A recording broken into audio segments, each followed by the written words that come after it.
अस्सलाम वालेकुम। तारीख में पहली दफा हो रहा है भाई इस मुल्क की कि एक सिटिंग गवर्नमेंट का एहतसाब कर रहे हैं इदारे, एक उनके वजीर आजम का, उनके वजीरों का, उनके चहीते ब्यूरोक्रेट्स का। चूंकि इसका कोई प्रेसिडेंस नहीं है, आज तक कभी नहीं हुआ इस मुल्क में, इस वजह से कुछ लोग बड़े परेशान हैं कि जी ये तो साजिश हो रही है। अबे क्यों साजिश हो रही है? असल में आदी है ये कौम कि जब एक हुकूमत अपनी हुकूमत करके जाती है और अगली हुकूमत आती है तो वो पुरानी हुकूमतों में इल्जाम लगाती है, इल्जाम लगा के उन पे केसेस चलाती है और इनको बहाना मिल जाता है ये कहने का कि जी ये तो इंतकामी कार्रवाई है।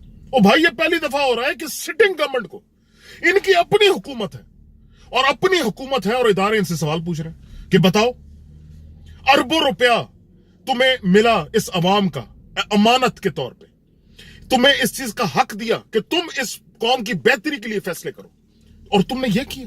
तुमने तो सिर्फ अपनी बेहतरी के फैसले की, अपने मंजूर नजर लोगों को नवाजा। वो अताउल्लाह कासमी की हालत देखिए, वो 75 साल का बुढ़ा खूसट 50-50 लाख तनख्वाहें ले रहा है, वैगरा की गोलियां खरीद रहा है, बेशरम कहीं का। इन्होंने अवाम के पैसे को अपने बाप का माल समझ के खर्च किया, तो क्या इनसे सवाल ना पूछा जाए? अगर अहाद चौधरी पे इल्जाम नैब ने लगाया है तो भाई साबित करने दो नैब को, ना कर सका तो अहाद चौधरी बहाल हो जाएगा। अब शोर मचाने की क्या जरूरत है, चीखें मारने की क्या जरूरत है? हम लोग याद रखें, हमें बुरा लगता है जब हमें कुछ जाहिल कहता है, लेकिन याद रखना जब तक इस मुल्क में करप्शन के खिलाफ मुल्क एक होकर आवाज नहीं उठाएगा तो दुनिया जाहिल ही कहेगी ना हमें, और क्या कहेगी? What do you expect? जब नाअहल लोग दंदनाते फिरेंगे, जलसे करते फिरेंगे, अवाम के सामने खुलेआम झूठ बोलते फिरेंगे और अवाम सुनेगी उनका, तो दुनिया क्या कहेगी? जाहिल ही कहेगी ना हमें। पढ़ा लिखा तो नहीं कह सकती।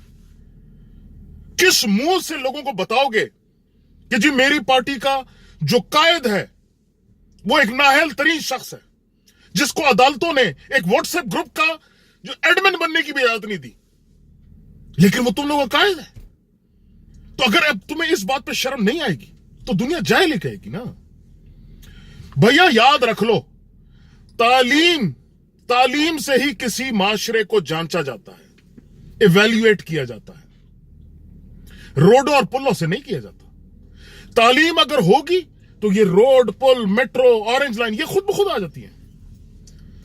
लेकिन अगर तालीम नहीं है किसी माशरे में तो उसको ना अपने हकूक का पता है, ना वो अपने हकूक की जंग लड़ सकती है, वो जलील और रुस्वा होती है, उस माशरे में करप्शन होती है, करप्शन की बादशाहत होती है और अवाम की सिर्फ जिल्लत होती है। तो अल्लाह का वास्ता है, ये कीमे वाले नानों और बिरयानी की प्लेटों पे अपने वोट बेचना छोड़ो, अपने आप को इज्जतदार बनाओ, एक नाअहल शख्स को अपना कायद ना बनाओ, कुछ शर्म, थोड़ी सी शर्म हया कर लो अगर एक बेहतर चेहरा पाकिस्तान का दुनिया को दिखाना चाहते हो, वरना जिल्लत है, जिल्लत के अलावा कुछ भी नहीं।